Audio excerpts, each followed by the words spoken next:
That means that I've made more money, but it's not about the money, I think. It's about having my work.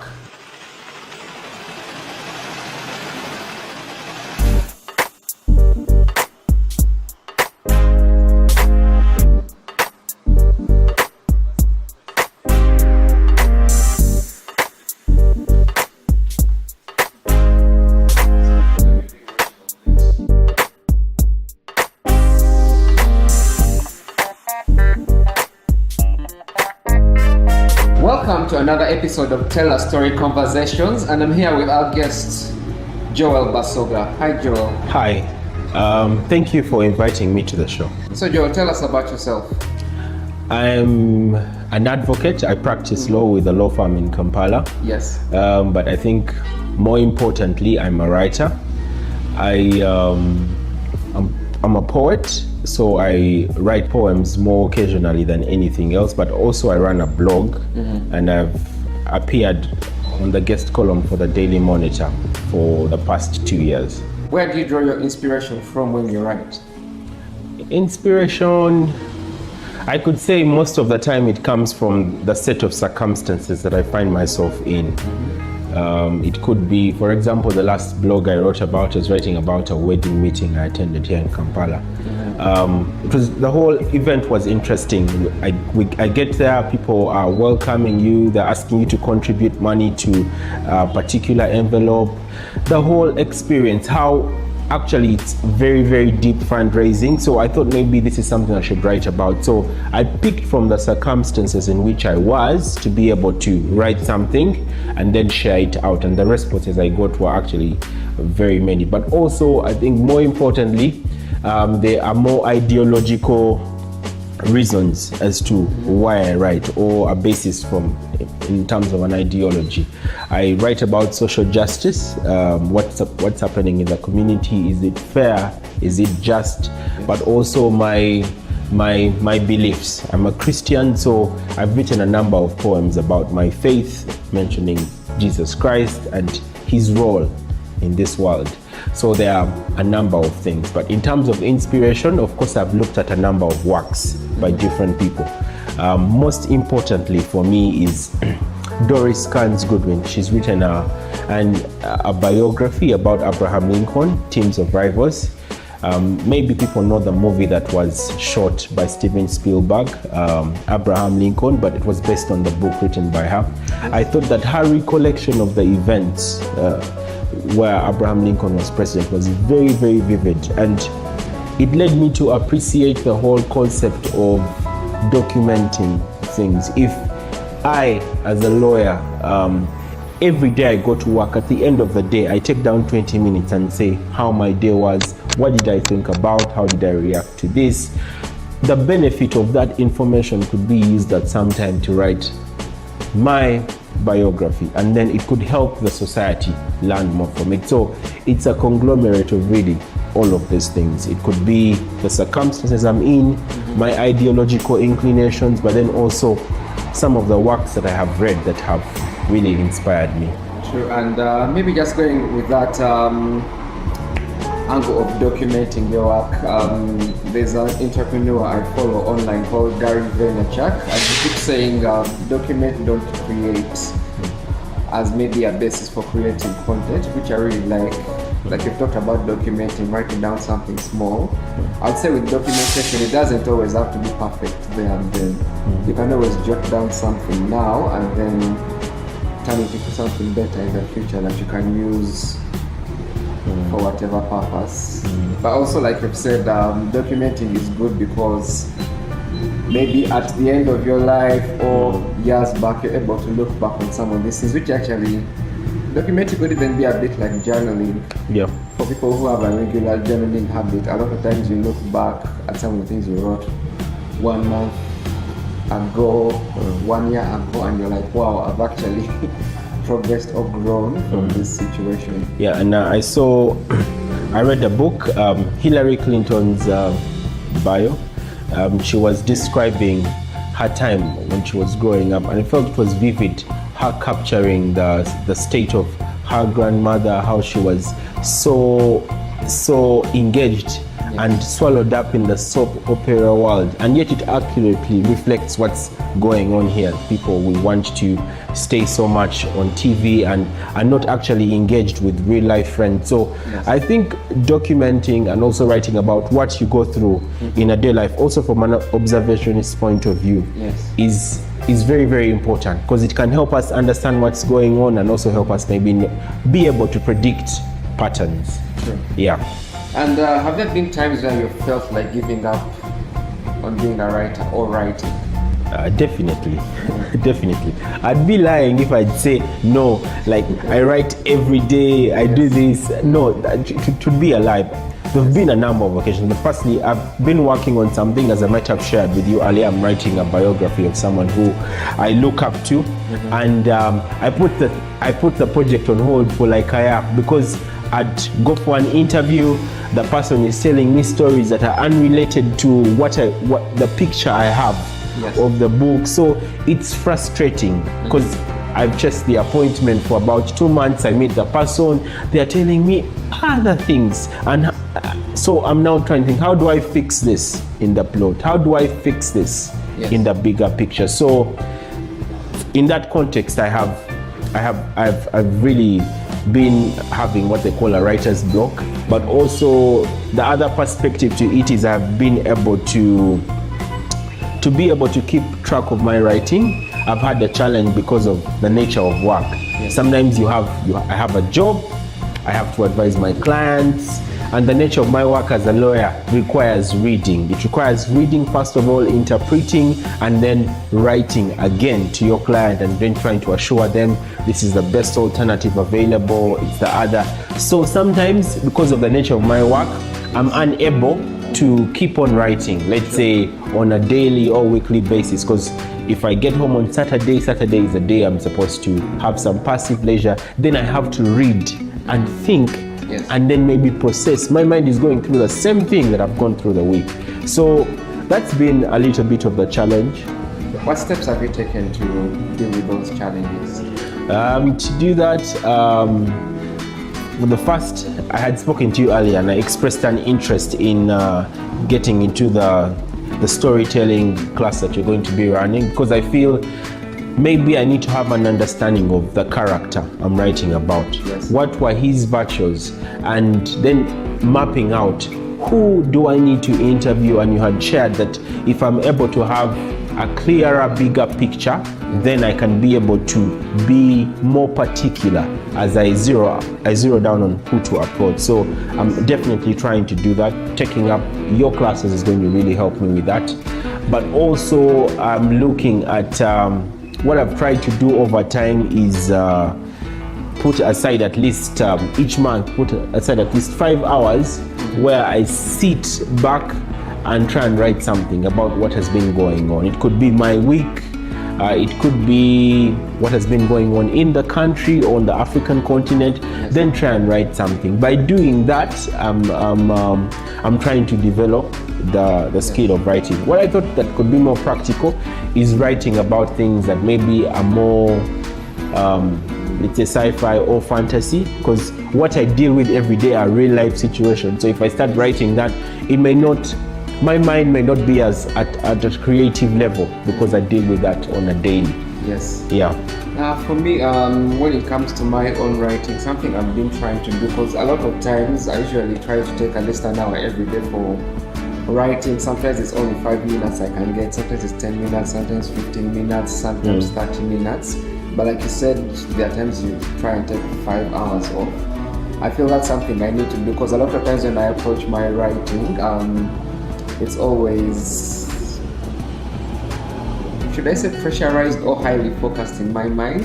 And sometimes I find that works, sometimes I feel it doesn't work, sometimes I feel I wish I had maybe an entire day just to even have time to just sit somewhere and think and not feel like now I have to write this time.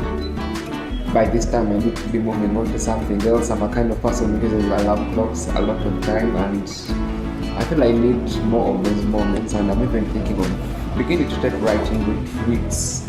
Like I go off somewhere, stay at a hotel, I don't know, guest house, and just have that whole day just to write, to create my characters, to sleep when I feel I need to sleep, and just say like, this is a period just to write. I feel that would do a lot for me, other than always having a pressurized writing schedule. Because right now there's another story I want to move on to, but I feel like I just can't get time to sit and think, and just the hour alone, I feel like there's too much pressure on my brain to be able to do it if I just dedicate maybe an hour every day. I understand, but also something I've been dealing with, the writing process for me.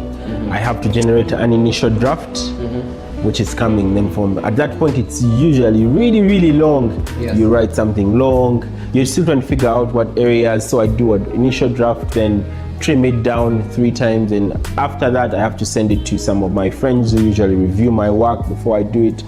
It's quite a process, and I feel sometimes people do not appreciate what we as writers go through, the rigor of the drafts that you go through, the criticism you get from the people that review your work before you post it on your blog, before you post it in the newspapers or on social media.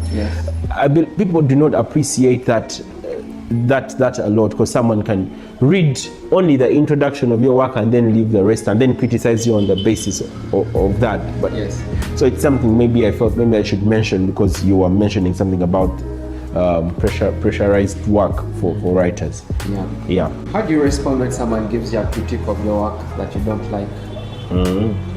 Usually, of course, at the first point when you see criticism, you sort of like your shoulders go down, because you're like, okay, it could have been a compliment, but I have been taught over time that criticism, you should take it always positively, because it's for the better. Because if someone doesn't criticize you, then you don't get better, you get comfortable. There's I wrote an article in the Daily Monitor, I think it was last year, about political stability, promoting economic development. It was a very empirical based article. I was referring to our history as Uganda, when we've had turmoil, what was our GDP rate, how our businesses surviving, how much of foreign direct investments were coming in. It was really an empirically based article. But then someone wrote me an email and said I was biased in my opinions, I was inclining towards defending the government, and I was wondering where this came from. But then I took time to think about it, and actually maybe he had a point, maybe I was not as objective in my analysis. So I take criticism, which comes once in a while in a positive, because I'm looking at it of how can I best use it to develop my work. So now I'm actually very keen, if I'm writing about a current situation that is a national or global issue, I have to make sure that as a writer I'm very objective. I provide both sides, and then I give my opinion. In that way I do not generate a preconceived bias or anything of that sort. And for me, in my opinion, at times I wouldn't say it's all kinds of criticism, but a lot of times I put a lot of effort into a certain piece of work. Like there's a story I just finished, it's called Justified, and so with the story Justified, I mean it's like the most complete work of writing I've ever done. Managed to do over 5,000 words. I never thought I could write that much. Wow, that's really long. Yes, but so after I'd written it and put it out there, yes, I expected that criticism, but some were like, no, you should have added this, you should have added that, which was true, but somebody gave me certain comments and I felt like, do you know what went into this? I know. So for me, criticism usually puts me down because of that. I have spent so much, I've had sleepless nights, I've expelled so much energy. If you at least had known about the process I've gone through, you would be a bit lenient. Yes, I know your point. So usually what I do is, yes, I take the criticism, but I'm probably going to act on it maybe 3 months later. I know it's I need that time to just cool. Because there've also been instances, because as an opinion editor, we have the benefit of writing articles and forwarding them to the editors of the printing and publishing house, and sometimes you send one and it's not accepted, and so you keep on wondering why. Sometimes you send one this at this hour, the next hour it's published already. So it's hard, and I think it points to the general market perception of writing, because I know one of the greatest writers who I respect, J.K. Rowling of the Harry Potter series, went through a hard time, and she's documented this all over the internet. She said so many people rejected the initial drafts of the Harry Potter series, and she felt she was a single mother at that time. She was barely paying up her rent, and she had put in all her time in writing these, and then the printing and publishing houses were not responding as she expected.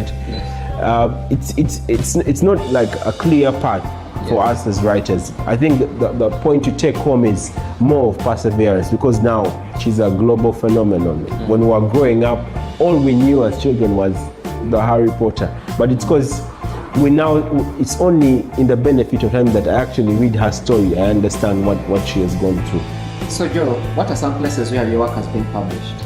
Firstly, my work has been published with the Daily Monitor, actually a number of them. Actually, most of my work has been published with them. And also through the conglomerate, the All Africa Media Group. It's usually, if there's all the national newspapers or the public ones, can refer a number of articles to the All Africa outlet. So I've had about 2 articles published there. Also, my works have appeared on the Africa Law Times magazine, and also on my blog and a number of blogs that are run by my friends. So what do you dream of achieving in the future as a writer? As a writer, as a point of arrival, as people like to say, I'd say at the point where I've been able to publish the current project I'm working on, the biography, at that point, I think I'd have made a remarkable achievement. But of course, the end goal is to at least to be able to write as much as possible, and hopefully have any of my books appear on the New York Times bestseller book. That means that I've made more money, but it's not about the money, I think. It's about having my work being read and interpreted. But there's just been something interesting that we've been trying at the law firm I'm working at. And Crystal Advocates just opened up in March. We've been having this market entry point strategy where we do thought leaderships.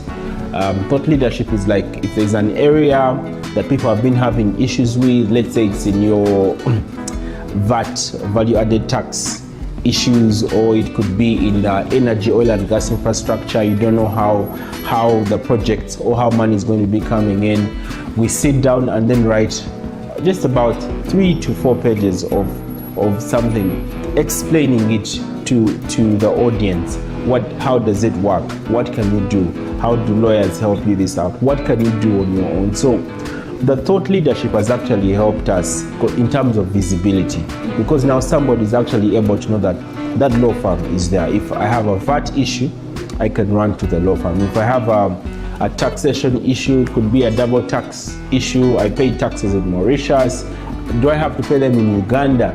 So those thought leaderships is just one of the other creative ways that writing can cease to be thought of as leisure and can be actually transposed into giving you credibility and eminence as a writer, but also credibility and eminence as an organization. So it's something that we've been trying to do. Yeah. Okay. Can you look into the cameras and give our viewers a word of encouragement? To those who are watching, if you're struggling writing, or you feel like you're not so sure if you'll ever get to that point where you feel like you can make enough money from writing, you just need to persist. I know that we go through a lot as writers. We have to go through a countless number of drafts, go through edits from serious critics, most of whom are our peers, and then even when you send that work, you're never sure if it will be published by the newspapers, never sure if the printing and housing publication are going to accept your work. But that's what life is about. It's about persistence. Once you know and believe in something so deeply, even if it does not yield at this point, it eventually yields. I mentioned earlier J.K. Rowling, who had on a number of occasions her Harry Potter series books rejected by a number of printing and publishing houses. But right now, you never even almost get to hear that story. So just persist with what you're doing. If you're consistent and you genuinely put in time in what you are writing, then you'll eventually make it. Because it's not about the money, it's about the passion that you have behind it. Yeah. Thank you. And Tellastory is offering a free storytelling class as one of our services that we offer. So maybe you have an idea for a story you want to write, just any concept that you like to explore in terms of story, feel free to get in touch. And you can get in touch maybe next week, 1 month later, 1 year later, 5 years later, even 10 years later. Feel free to get in touch anytime, and then we can plan and schedule a free storytelling class with Tellastory.